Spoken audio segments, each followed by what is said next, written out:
आप सभी का स्वागत है। विद्या ज्ञान प्रश्न जो है गणित में हम लोग 50 तक हल कर चुके थे, ठीक है। 50 के बाद जो होगा उन प्रश्नों को हम यहाँ तक हो चुका था, ठीक है। 51, किसी संख्या के दोगुने में 6 जोड़ने पर उत्तर संख्या से 3 गुने के बराबर आता है, वह संख्या है।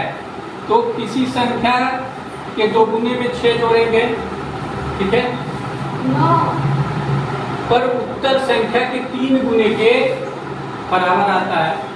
तो 2 गुने में 6 जोड़ेंगे, यानी 1 गुना तो 6 होगा ही, 2 गुना 12 हो जाएगा, और 6 है वो संख्या, तो 6 का 2 गुना 12, और 12 में 6 जोड़ेंगे तो 18 हो जाएगा। जो संख्या 6 है उसका 3 गुना हो जाएगा, यानी यही संख्या जो जोड़ी जाएगी वही है, क्योंकि यहाँ 3 गुना होगा। 2 गुने में 3 गुना हो जा रहा है, एक 6 जोड़ने पे 6 2 गुने में जोड़ा जाएगा तो 3 गुना हो जा रहा है, यानी कि संख्या क्या होगी, 6 होगी। तभी तो 6 का 2 गुना 12, और 12 और 6 18, और इसमें से 18 किससे मिलेगा, 15 से नहीं मिलेगा, 9 से नहीं मिलेगा, 8 से नहीं मिलेगा, 6 से मिलेगा, ठीक है। अब देखो, यदि वो संख्या 5 होती तो 5 का 2 गुना 10, और 10 में 6 जोड़ते तो 16 आता, तो 3 गुने से क्या होगा, अधिक हो जाएगा, लेकिन 3 गुने के बराबर आना चाहिए। 9 संख्या 9 है तो 9 का 2 गुना 18, 18 में 6 जोड़ेंगे तो 24 हो जाएगा, लेकिन 9 3 27, 3 गुना 27 होगा, ये भी नहीं होगा, ये भी नहीं होगा। 8 का 2 गुना 16, 16 में 6 जोड़ेंगे तो 22 होगा, और 22 क्या है, 8 का 3 गुना है, नहीं है। अब 6 लेंगे तो 6 का 2 गुना 12, 12 में 6 जोड़ेंगे 18, 18 6 का 3 गुना है, तो उत्तर क्या हो जाएगा, 6। ऐसे भी कर लेंगे। प्रश्न संख्या 52, 900 का 2/3 भाग, 900 का 2/3 भाग 800 के 1/4वें भाग से कितना अधिक है। तो 900 का 2/3 मतलब 2/3 कितना हो जाएगा, 3 से भाग देंगे तो 3 3 का 900, 300 और बुले 200, 300 बुले 200 600 होगा, यानी 900 का 2/3 600 है, ठीक है। और 800 का 1/4 कितना हो जाएगा, 2 से काटेंगे तो 200 हो जाएगा। 200 से कितना अधिक है, तो 600 200 से कितना अधिक है, 400। कौन सा ऑप्शन सही होगा, ये सही हो जाएगा, इस पे टिक लगा देंगे। 53, दोपहर 12 बजे यदि आपके शहर का तापमान 40 डिग्री सेल्सियस हो, उसके पश्चात यदि तापमान में गिरावट 2 डिग्री प्रति घंटा है, तो सायं 7 बजे तक आपके शहर का तापमान कितना होगा। तो 12 बजे 40 है, और हर घंटे 2 डिग्री सेल्सियस कम होता जा रहा है। 1 बजे क्या होगा, 38 हो जाएगा। 2 बजे क्या होगा, 36 हो जाएगा। 3 बजे क्या होगा, 34 हो जाएगा। 4 बजे क्या होगा, 32 हो जाएगा। 5 बजे क्या होगा, 30 हो जाएगा। 6 बजे क्या होगा, 28 हो जाएगा, और 7 बजे क्या होगा, 26। ऐसे जोड़ के भी कर सकते हो, ठीक है, दिमाग में बैठा के। 54, 600 लीटर की भरी हुई पानी की टंकी को पानी का रिसाव 5 लीटर प्रति मिनट की दर से हो, तो वह टंकी को खाली होने के लिए कुल कितना समय लगेगा। 600 लीटर टंकी है और हर मिनट 5 लीटर पानी रिस जा रहा है, ठीक है। तो 600 लीटर टंकी में प्रत्येक मिनट 5 लीटर पानी निकल जा रहा है तो कितने मिनट में पूरा पानी निकल जाएगा? तो 600 में 5 से भाग देंगे तो 120 मिनट आ जाएगा। 12×5 जीरो, ठीक है। 120 मिनट, 120 मिनट में कितने घंटे होते हैं? 1 घंटे। हाँ, 1 घंटा। 1 घंटे में कितने मिनट हो गए? 1 घंटे में कितने मिनट होते हैं? 60 मिनट होते हैं। तो 2 घंटे में 120 मिनट में कितने घंटे होंगे? हाँ, 2 घंटे। तो कौन सा ऑप्शन सही है? हाँ, ऐसे दिमाग इधर उधर किए तो पिटाई कर देंगे। समझ में आया? हाँ, 1 घंटे में कितने मिनट? 1 घंटे में 60 और 2 घंटे में 120 2 घंटे में 120 3 घंटे में 3 घंटे में 180 वेरी गुड 3 घंटे में 180 4 घंटे में 240 आप पकड़ लिए पिकअप, ठीक है। 1 घंटे में 60 मिनट, 2 घंटे में 120 मिनट। 120 मिनट आया था तो कितना हो जाएगा? 2 घंटे। दी गई आकृतियों के क्रम में अगली आकृति कौन सी होगी? उचित विकल्प को उत्तर पत्रक में पूर्णतः काला करें। अब देखो, ये है नॉर्थ, ये साउथ, ये ईस्ट, ये वेस्ट, उत्तर दक्षिण पूर्व पश्चिम। तो ये ऐसे घूम रहा है ना, ये हो जा रहा है साउथ, इधर नॉर्थ, और इधर ऊपर चला जा रहा है ऐसे घूमते हुए, ये ईस्ट वेस्ट। फिर क्या हुआ? साउथ ऐसे घूमा, ये ऊपर होगा, ये इधर आ गया। हाँ, यस, ऊपर चला गया तो डब्ल्यू यहाँ आ गया और एन यहाँ आ गया, यहाँ आ गया, ठीक है। अब क्या होगा? डब्ल्यू ऊपर चला जाएगा और ई यहाँ पे आ जाएगा, ठीक है। नहीं, डब्ल्यू ऊपर चला गया, ठीक है, ई नीचे आ जाएगा, एन यहाँ आ जाएगा और यस यहाँ आ जाएगा। तो कौन सा ऑप्शन सही है? कौन सा ऑप्शन सही है?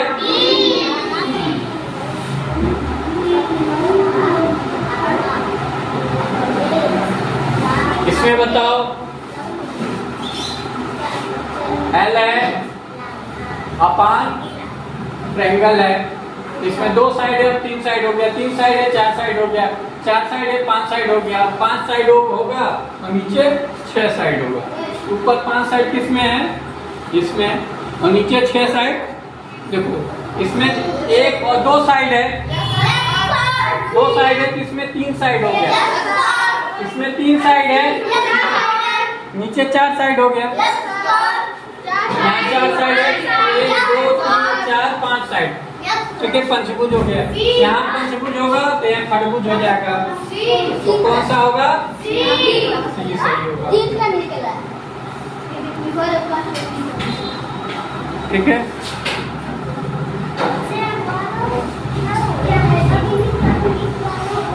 अब देखो 57, ऐसा नहीं है, बात नहीं, जिसको बात करना है वो बाहर चला जाए, हटाओ वहां से। अब देखो 57 ऐसे है ना थी, अब ये ऐसे था, ऐसे हो गया 90 डिग्री, ऐसे घुमा ना, ऐसे था, ऐसे हो गया 90 डिग्री घूम गया, फिर ये ऐसे हो गया 90 डिग्री घुमा, फिर ऐसे हो जाएगा 90 डिग्री घूमेगा, यानी जिधर था उधर ही हो जाएगा। कौन सा है? नहीं, सॉरी, ये बी सही होगा। ऐसे ऐसे था, ऐसे हुआ, ऐसे हुआ, अब ऐसे हो जाएगा, ये वाला सही है, ठीक है। इसके बाद जो होगा अगला स्टेप तो ये आ जाएगा।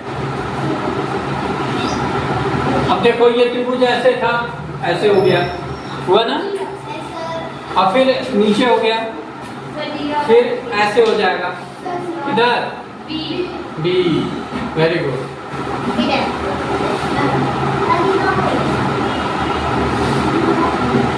वृत्त की सबसे बड़ी जीवा है, तो वृत्त की सबसे बड़ी जीवा क्या होती है?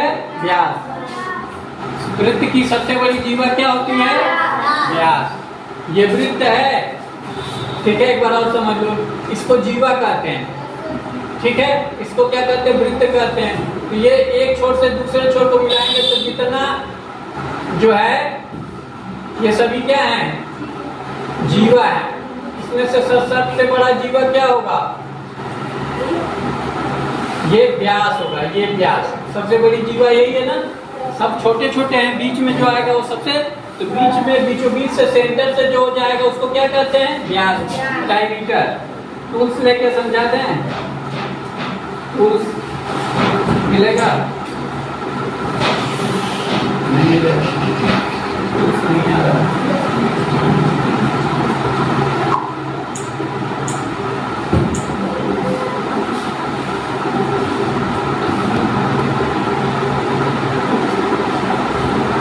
दसवां, एक बॉक्स की लंबाई 70 सेमी तथा चौड़ाई 10 सेमी है। एक बॉक्स है जिसकी लंबाई 70 सेंटीमीटर है और चौड़ाई कितनी है? 10।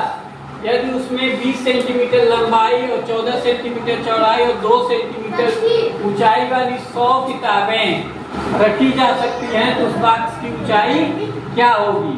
तो पहले हम क्या करेंगे, कितनी किताबें रखी जाएंगी? 100। कितनी?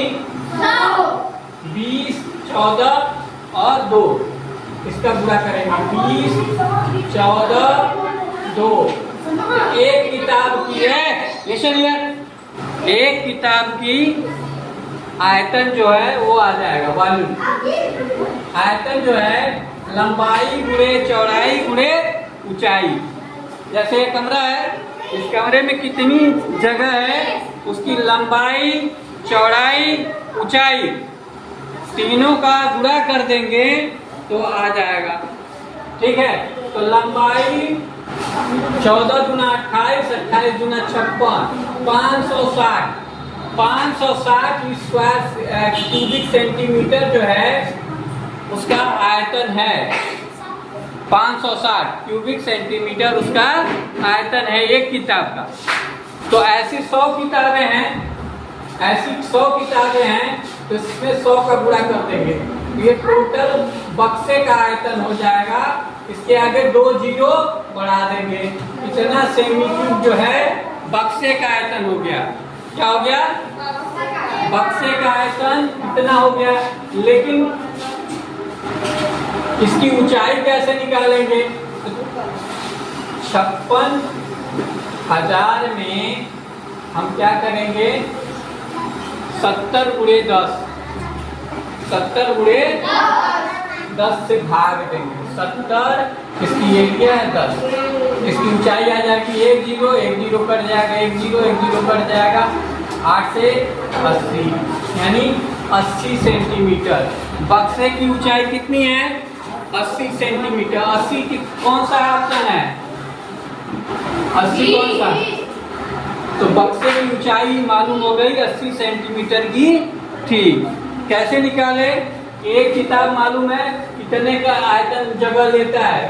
20 गुणे 14 गुणे 2, तो 20 में 14 का तो 280 और 280 गुना 560। 560 स्क्वायर सेंटीमीटर जो है वो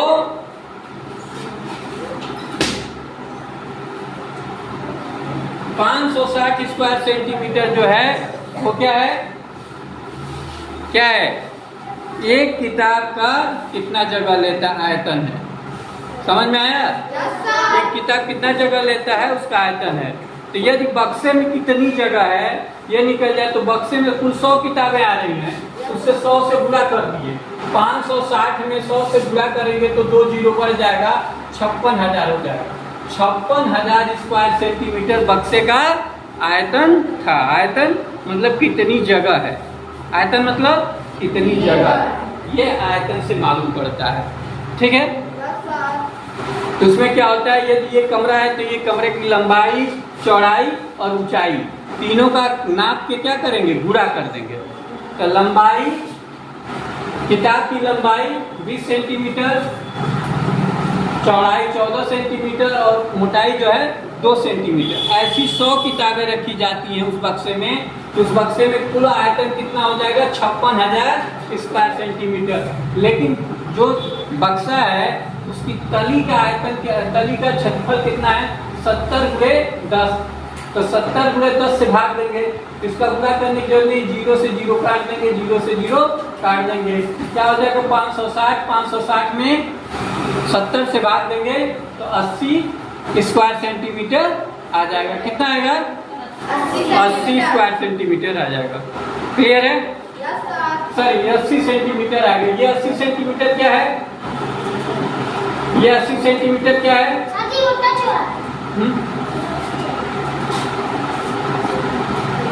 80 सेंटीमीटर क्या है? 80 सेंटीमीटर क्या है?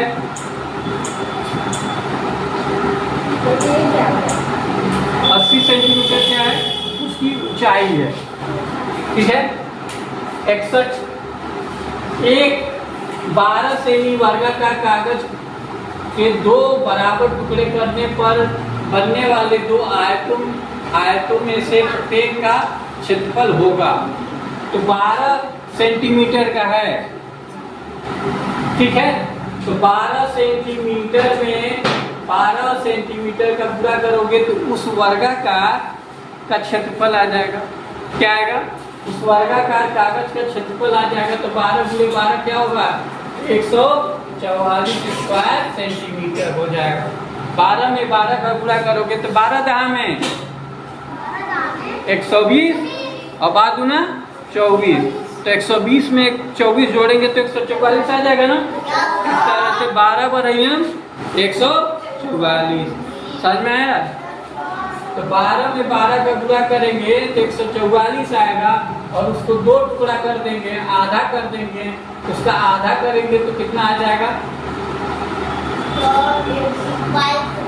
7। इसे 2 से भाग 7 दूना 14 और 2 दूना 4 72 वर्ग सेमी। कितना आएगा? 72। कौन सा ऑप्शन सही है? बी। अच्छा, हम क्या गोरखपुर लिखा है, मोहनपुर लिखा है ना। क्या लिखा है? ये क्या है?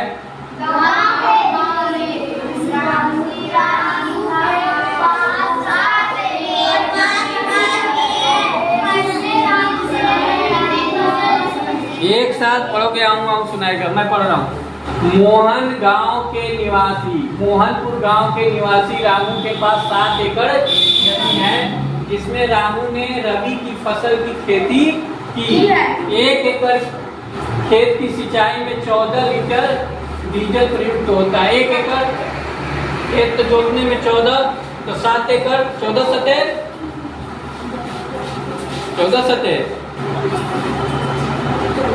98 14 सतह 12 2 से याद किया 14 सतह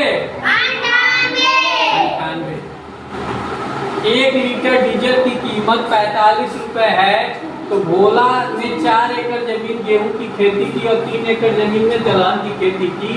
कीटों से बचाव हेतु 750 मिलीलीटर कीटनाशक प्रयुक्त होता है। प्रति एकड़ गेहूं की पैदावार 15 क्विंटल होता है, दलहन की पैदावार 12 क्विंटल होता है। ठीक है।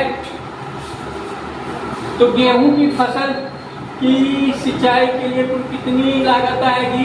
तो गेहूं की फसल कितने एकड़ जमीन में बोई जा रही है? 4 एकड़। और 1 एकड़ जमीन की सिंचाई के लिए कितना? 14 लीटर डीजल चाहिए।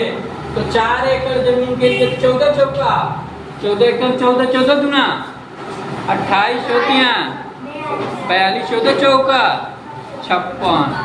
तो 56 लीटर डीजल लगेगा। ठीक है। लेकिन 1 लीटर डीजल तब कितने मिलता था? 45 में। तो 45 में गुणा करेंगे 56 का।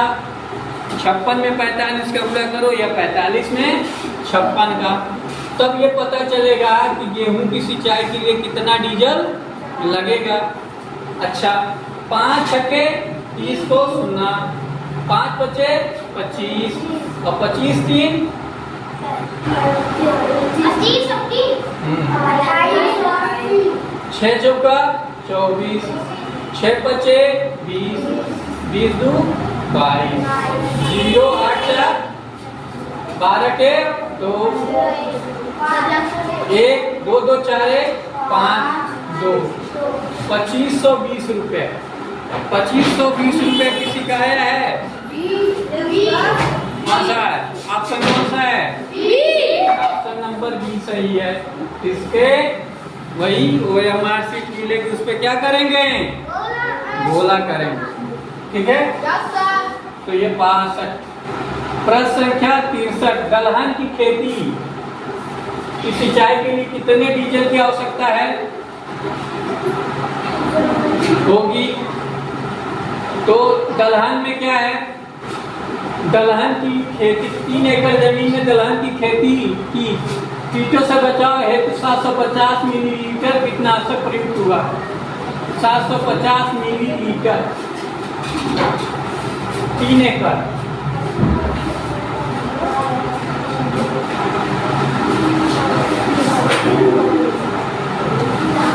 तो 3 एकड़ में कितना लगेगा? 1 एकड़ सिंचाई में 14 लीटर लगता है, तो 3 एकड़ में 14 14 दूनी 28 चौथियां 42 लीटर, यानी ऑप्शन ए सही है। यदि सिंचाई करेंगे तो 42 लीटर डीजल लगेगा। ठीक है, वैसे दलहन में सिंचाई करने की आवश्यकता कम पड़ती है। 64, कुल कितने लीटर कीटनाशक का प्रयोग एक बार के छिड़काव के लिए किया जाएगा? तो कुल कितने एकड़ जमीन है? 7 एकड़, और 1 एकड़ जमीन के लिए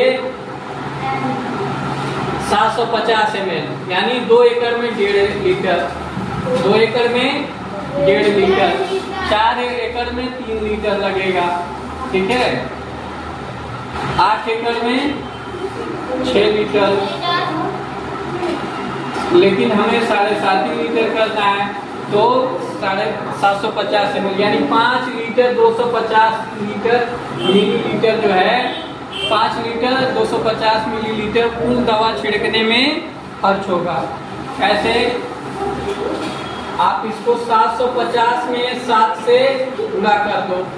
7 एकड़ कुल जमीन थी, यहाँ ध्यान दो, और 1 एकड़ जमीन में दवा छिड़कने के लिए 750 ml लगता है, तो 7 एकड़ में 7 से गुणा कर दो, 0 हो जाएगा।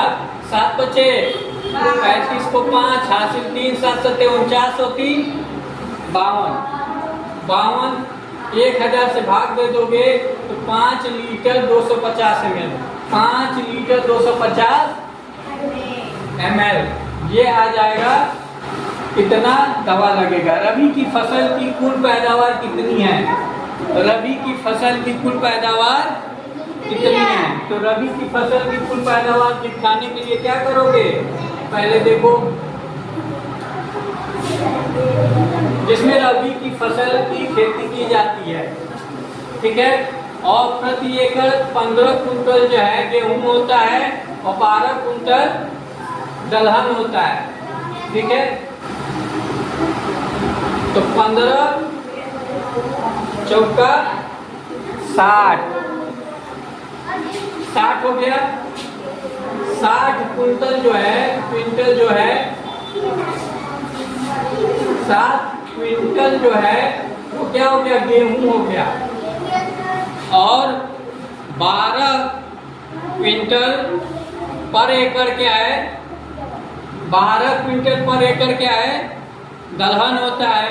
तो 3 एकड़ वो बोला जाता है, तो 12 3 36, कुल जोड़ेंगे तो 6 और 9 96 क्विंटल जो है, 96 क्विंटल जो है वो क्या हो जाएगा?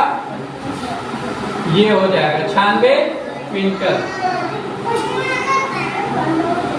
अब देखो, सामान्य ज्ञान है, यहाँ से हम अगले वीडियो में इसको बताएंगे। ठीक है, मैथ का क्वेश्चन खत्म हो गया।